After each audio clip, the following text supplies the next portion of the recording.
Welcome, listeners, to a brand new bonus episode of Oh My Word podcast. And today we've got an awesome treat because we have Lorna Rose, who is a writer, specifically narrative nonfiction and poetry. And we're going to hear all about that. So, Lorna, welcome to the podcast. Hey, thanks for having me. Very excited to have you and excited to talk. So, just as a general idea, long or short version, how did you even get into writing? How did this become a thing for you? I actually started writing in grade school. I was one of those nerds that won a young author award in fifth grade. And I wrote this story about this gingerbread family who lived in a cupboard and they were going to be on a birthday cake and eaten. So they had to escape. And it was this whole cute little story. And then I got away from writing for a long time. I'm from a family of businessmen and engineers, and creative writing was not encouraged. And so I completely got away from it, went to college, graduated, went to work for corporate America because that's what I thought was expected of me. That's what I thought my path was. So I spent the better part of 10 years doing that before I realized this is not my bag. This isn't a good fit. I was moderately successful, but I wasn't happy. I wasn't comfortable. By then, I was living in Washington State with my husband. And long story short, I came back to writing when I was 35 and a new mom. And I wrote about motherhood and what it's like to leave your job and stay home and how isolating that can be. And I wrote about not feeling bonded with my son for the first 3 months or so, because nobody talks about that stuff. Everybody talks about how great motherhood is and how lovely every moment is. And I wasn't feeling that. So I wanted to write about the other stuff that people don't talk about, that people need to talk about more. And it just kind of went from there. I started writing other stuff. I started being brave and submitting to magazines and getting lots and lots and lots of rejections. But I kept going. That's how I came back to writing after probably, 20, 30 years. Wow. Okay, one second. That gingerbread story sounds so cute. Have you thought of going back to make it into a kid's book? I haven't, actually. Ironically, my mom saved it. You know, those white blank books, those hardback books that you write on as a kid. That's what the story was written in. In the beginning, I have this inscription. It was published by third grade publishers. That's who my publisher was for this book. And I have a dedication and stuff. I illustrated myself, and I'm still not an artist. I'm not a drawer. So you've got these gingerbreads that are just very rudimentary, and these humans with big hands. And I'm still not a drawer. Probably my artistic ability is probably at that same level as from third grade. So we'll find someone else to illustrate if we have to. But Pixar needs to pick it. It sounds adorable. Aw, it was cute. And I read it to my kids now because my mom saved all that stuff and sent it to me. Hey, Mom, yay. So when you went to college, it was for some sort of career-specific thing that you were doing? No writing, none of that was happening? No, I got a degree in psychology, and then I moved out west. I'm from the Midwest originally. I don't know if you can hear my accent. I moved out to Arizona. I followed a boy after college, and I just fell into working for large companies. And I was in sales for a while, which I hated because I'm an introvert, and I don't know why I was in sales, but here I was. I don't know. I just kept going with it for a long time, even though it wasn't a good fit, because that's what I thought I was supposed to do. Wow. Yeah. And then when you did start writing, you said you're writing some of the stuff about motherhood and things like that. Was it just you're writing for yourself, or you're putting it on a blog somewhere, or that you were also submitting? So at first I just wrote for myself. There was at the time a mom blog in town, kind of a locally sourced. It was run by our newspaper here. I just wrote about kind of just whatever related to motherhood. So that was kind of my foray into finding readership and finding a larger audience and actually getting my words out there, getting it out of my head and onto the paper so other moms and parents and whoever could read it. I don't know. It just kind of went from there. Did you get direct feedback from any of your articles that you had put up on that blog? I did. I got a lot of thank you for writing this because I thought I was the only one. I thought I was the only one who didn't feel bonded with her kid in the beginning. I thought I was the only one who was not really loving motherhood for a while. I thought I was the only one who had feeding complications or pregnancy complications or something. I wrote about all that. It was authentic to who I was and what I was going through and kind of my process with it. So when I put it out there, it was affirming. It was good. Yeah. The decision to switch to go out of the corporate America and go to writing, that was because you had to take off work anyway. And at that point, you're like, well, this is going to stop now, so I may as well make the change now. There was something else that led to that. Yeah, I left work to have the baby. I was on like maternity leave. My plan was to go back to work. I mean, I was on leave. I was going to come back and we had a daycare lined up for our son. And that was the plan. And I remember walking into his room one morning. And it was one of my last days of leave. And he was like in his little bassinet. I think he was 3 months at the time. So just like starting to smile and starting to be cute. He just gave me this smile right when he saw me. And I thought, I can't leave him. What am I doing? We can make this work. I can stay home and we can make this work financially. And then I thought, really, what the hell am I doing? Staying at home like me? Staying at home? What? But I did. And I was like, okay, so I'm at home now. I need an outlet. I need to be doing something. So I started writing. And you know what? It felt like coming home. That's amazing. Kind of, I think the big question is, especially when you're staying at home to write, everyone knows you have to be pretty self-disciplined for that. And if you're at home and you got kids running around, you're like, it's mommy's writing time. Go entertain yourself right now. Or do you have to wait for nap time? Or kind of skipping to how do you balance both? But how do you balance both? So we had my son. And then when he was 2.5, my daughter came. When they were younger, you write during nap time because that's what you got. As they got older, I would say what you said. Hey, mama's writing right now. And I set them up, just like leave the TV on and go write. We have a schedule. Both my kids one is diagnosed on the autism spectrum. The other one is kind of on the brink, I think. But they're both very routine. They like the structure. They love to know what to expect. I mean, that is like paramount for them. And so when I do the schedule each day, I'll write free choice. Free choice is like time when they can do whatever they want to do. And that's my time too. And so I'll be at the computer, I'll be writing. Sometimes I'll have like a meeting at that time, like on Zoom. They know that that's my time. The office door is closed. Mom's on the computer doing her thing. And I've had them come up to me like, hey, mom, let's play dollies, or hey, let's go for a walk. No, this is my time. And I used to feel really bad about that. But I think it's important for kids to see their parents being someone other than their parent. I think it's important for them to see mom working on something that she loves. That's just for her. She's a real person. She's not just mom. She's not just here to fulfill my needs. She has needs of her own. I meet moms that are like, I want to be a writer and, I want to do this. And how do you do it? And I just say it takes time because you have to build up a habit, right? You have to build up that writing routine. It takes intention because like you mentioned self-discipline before. It takes a lot of that. And then it takes grace. Give yourself lots of grace because things come up with kids all the time, unexpected things. I had a nice writing routine down. One was in preschool, one was in grade school. And so I had not like all day, but I had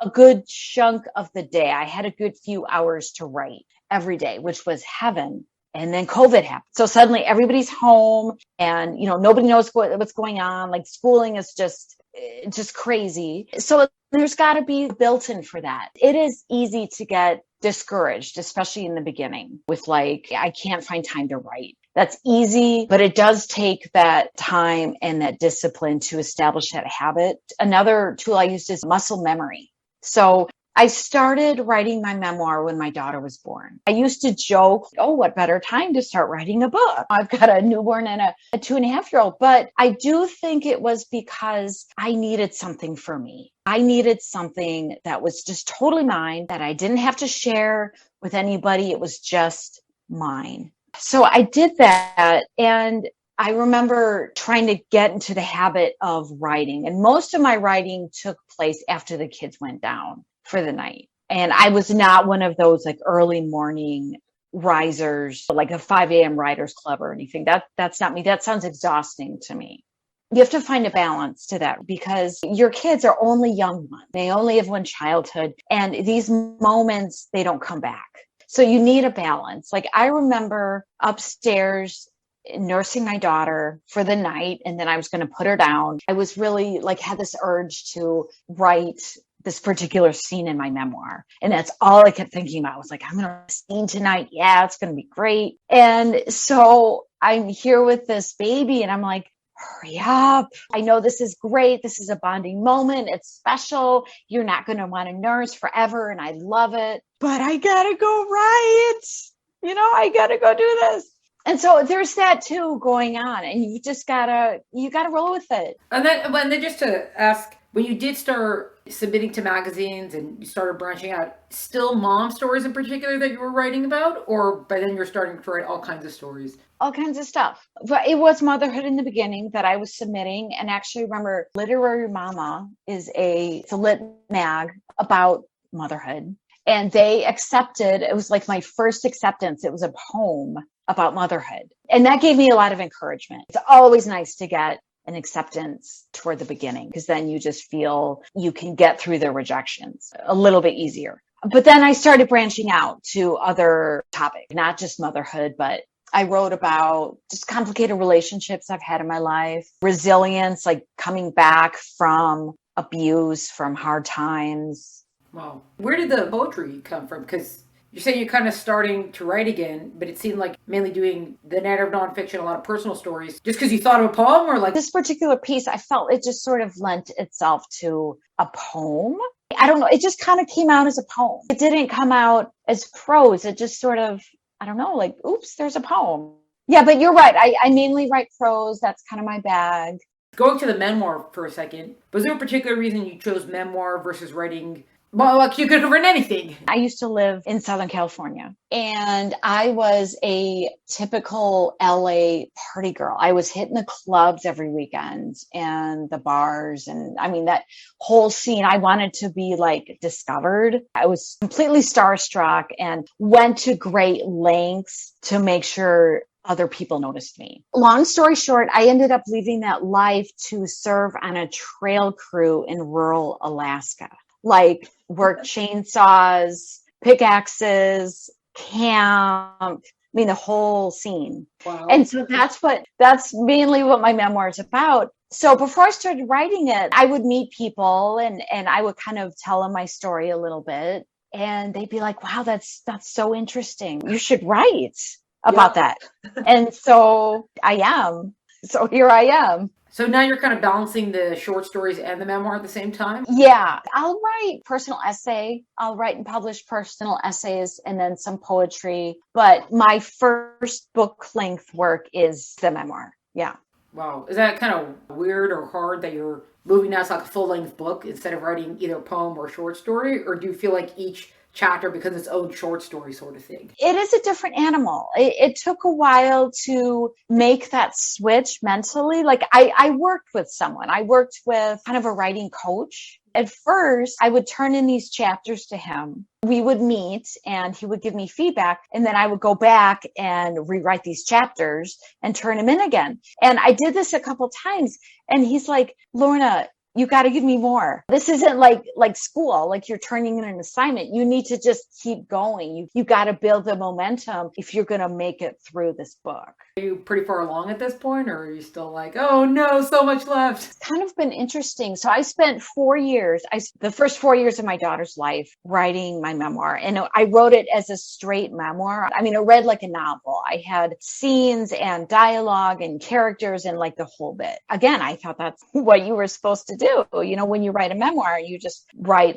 it's like one cohesive story, and there's like a narrative arc. I was very married to my idea of having a narrative arc. So I did this for 4 years. I gave it to a round of beta readers, got feedback, did edits, and then I started querying agents. Because again, that's what you're supposed to do when you want to be traditionally published, is you query agents. So I queried for several months, hated the process, hated everything about it. I didn't like the lack of transparency, because here I am, I put my soul into writing the perfect query letter, and most of the time I heard nothing. So that got frustrating. I didn't like the power differential. Like, here I am, this poor lowly writer who wants like a deal, and they're the gatekeepers, right? They're going to say yay or nay. So they're up here and I'm down here. And I didn't like that either. So I took a step back after several months of not hearing anything. I think I got in that time a couple of requests for fulls, but nothing ever came of it. So I decided to reset and take a breath.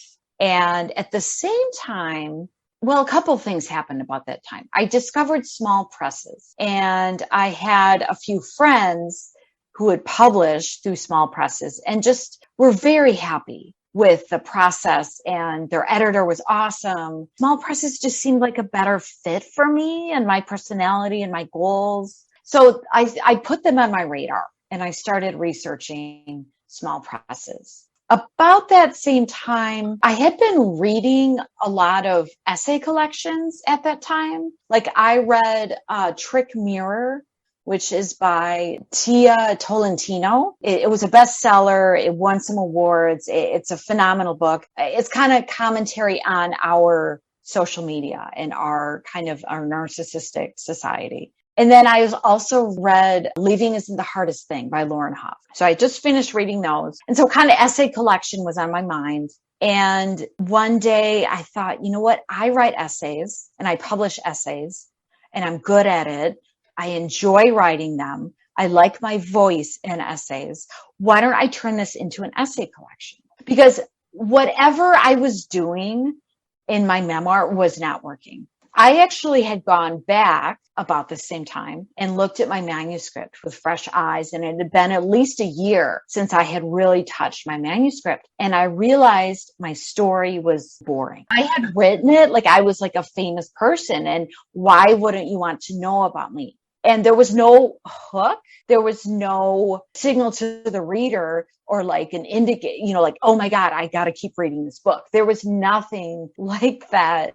And so I thought, God, no wonder it's not getting picked up. No wonder I'm hearing crickets, because it's boring. And so I have spent the last better part of a year turning it into an essay collection. It's a lot of work, but I'm so much happier with my voice. I feel like I don't have the constraints that I had before when I'm writing traditional memoir and I'm writing scenes and characters and dialogue. I can talk directly to the reader. I can spend a lot of time reflecting. I can summarize parts of my life that really aren't germane to the story, or just leave them out altogether. Before that, I didn't think I could do that. Oh. And I was also not comfortable with turning myself into a character and turning the people around me into characters. And I wasn't good at it.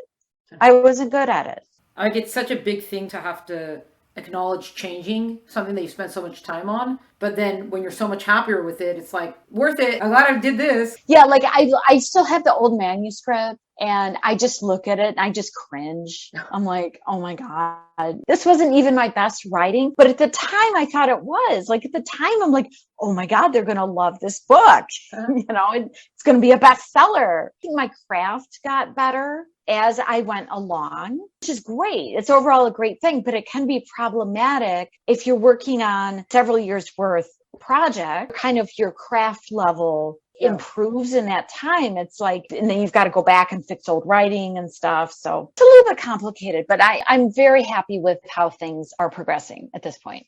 That's amazing.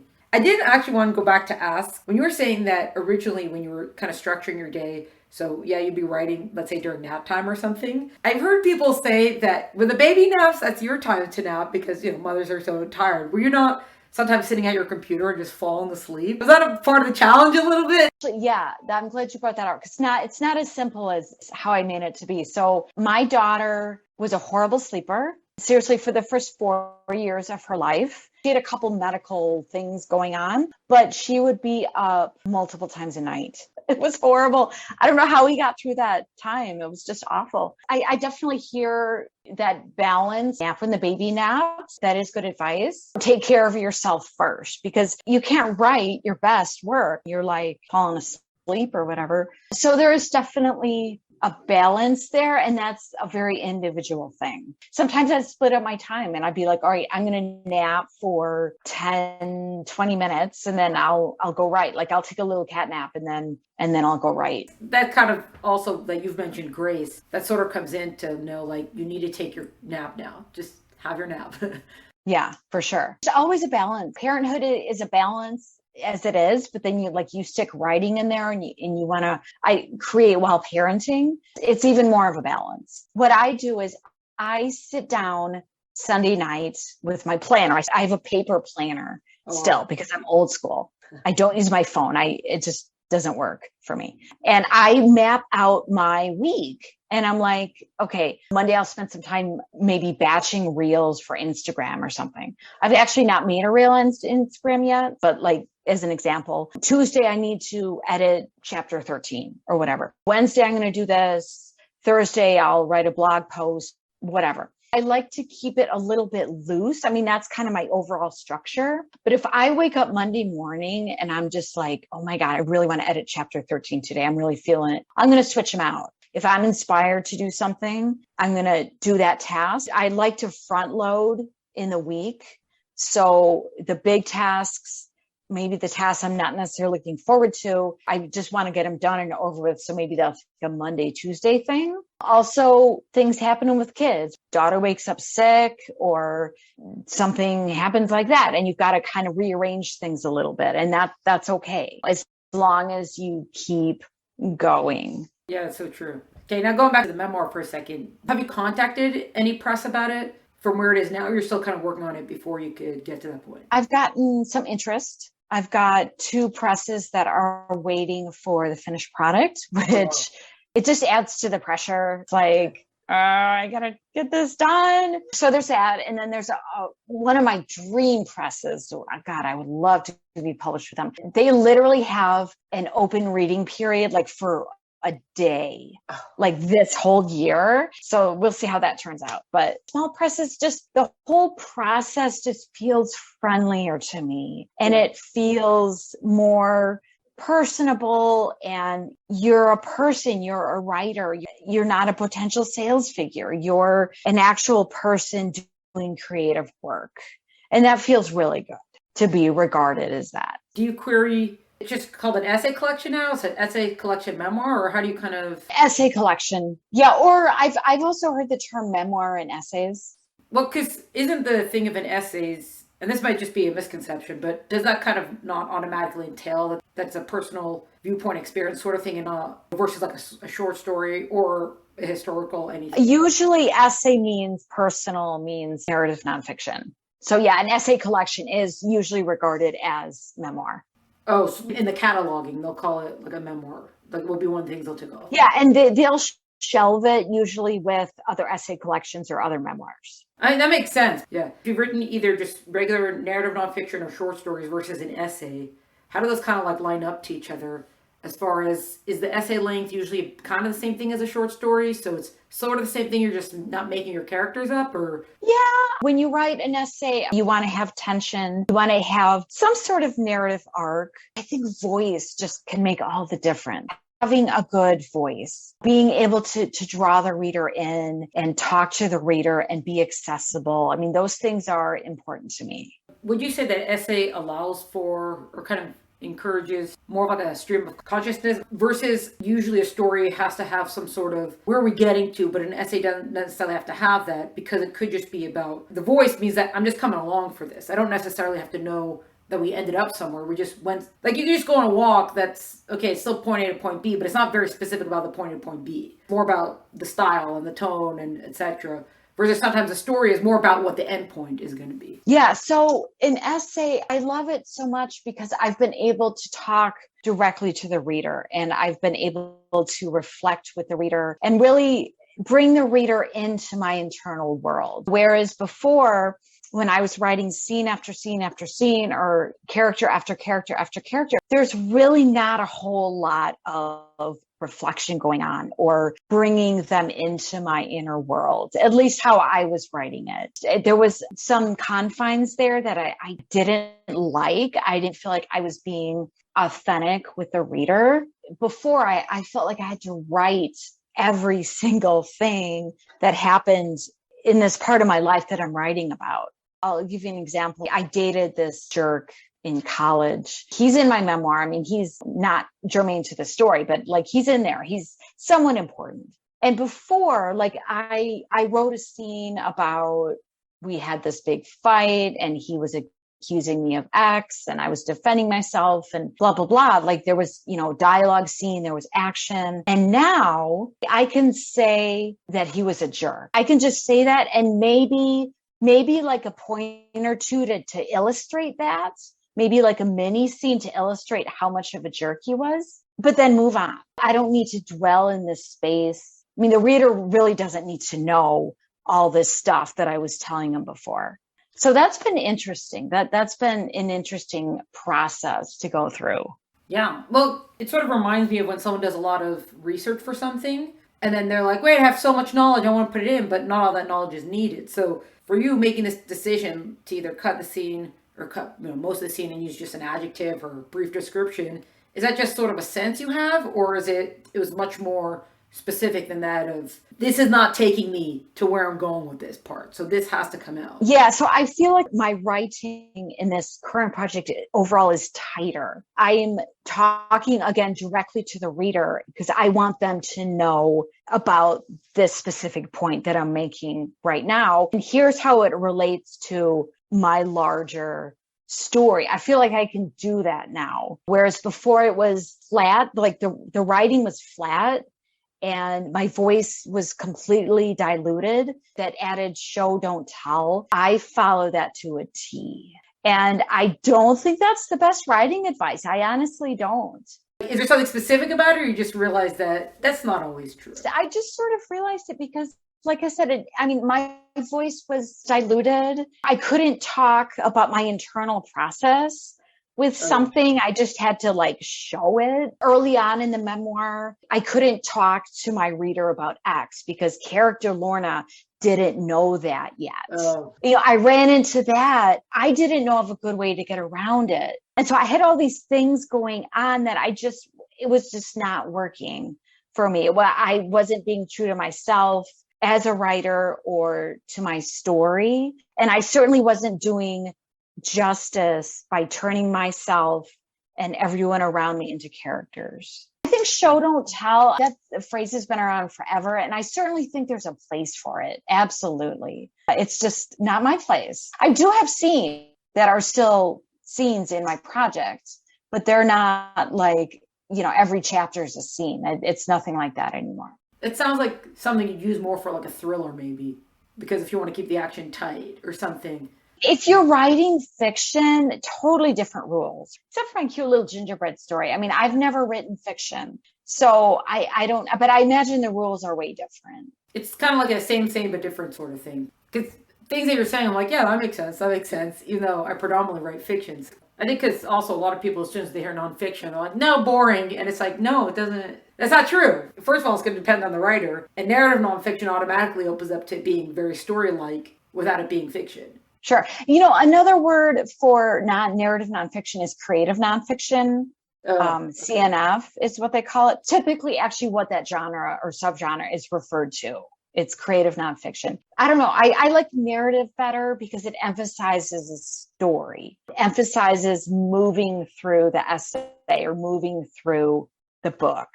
Yeah. So we always wrap up with a fill in the blank of, I really like it when, and then choosing one, writers, agents, publishers, stories, covers, whatever, anything storytelling. I really like X, I really don't like X. So how do you fill in the blank for that? Can I start with what I hate? Sure. I hate when editors will run a piece with a completely different title than you came up with, unbeknownst to you.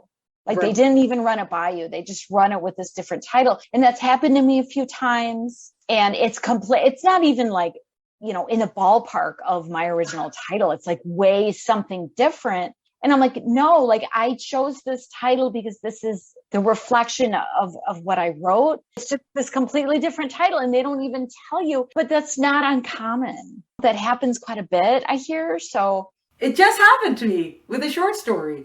Oh, really? Yeah, the title I gave it was very specific to the story. Like if you would look past the title for a second, you'd see that there's like a deeper meaning there. And they changed it to something that was like very lame. And it's, if you didn't like my title, that's fine, but then tell me and let's come up with a title together.